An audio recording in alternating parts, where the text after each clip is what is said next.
السلام عليكم ورحمة الله وبركاته. أبليين قيا أرلي دي بيتين جرا وننا دي بسماس جيمرة وني تكرر اللي شاديمتي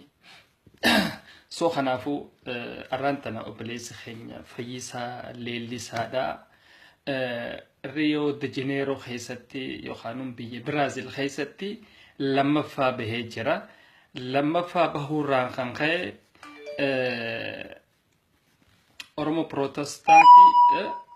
wanni godhee jira harka isaa akkasitti agarsiisee jira jechuun mallattoo san kanneen jira kuni maal isa agarsiisa Oromoo dhugaadha ta'uudha isa agarsiisa kanarraan kan ka'e mucaan kun arraan tana reefu himee jira kan oduu hubadhetti maaliif yooniin biyyatti deebi'ee najjeesanii jee jira soo kanaafuu bikke inni jiru sanii kontaakti godhaatii haala inni itti jiruu fi kanaas hordofaatii telefoonaan kana hundaanuu barbaadaatii wal qunnamaatii akka inni bahu godhu qabnaan isiniin ja'a kanarratti haadaleenuu maaliif arraan tana bileessi keenya kun yoo ka'ee biyya sanitti deebi'ee dhugaa rabbi hin dhiisan nijjeesan lubbuu isaa san ni dabarsan jechuudha. So khana wanni nuti magodhu qabnu wanni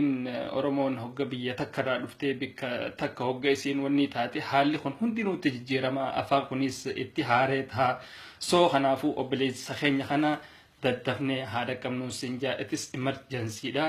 dafaatii dhaqqabaa walitti bilbilaa ostanii callistanii fiigiinsa isaa sallaas laaltanii goota hoo o sabboonaa hoo jechuun it is nothing maalif yoo ati maallaqaan hin gargaarin yoo har'a isaa waan kana keessa jiru rakkoo san keessaa baastee furmaata tokko hin laatiniif waa takka illee bu'aa hin qabdu jechuu ati footoo isaa san fuutee Facebook irratti profaayilii godhachuun waa takka illee bu'aa hin qabdu anallee na dubbisuu dandeessan waan hin danda'u niin godha soo kanaafuu angama kiyyaan if qabeetiin jira waa takka illee sodaatinaati akka ol baatanii haasuytanitti tana dalagaa godhadhaatii haasawaadhaan isiniin jaa. Assalaamu alaikum warahmatullahi wabarakatuh.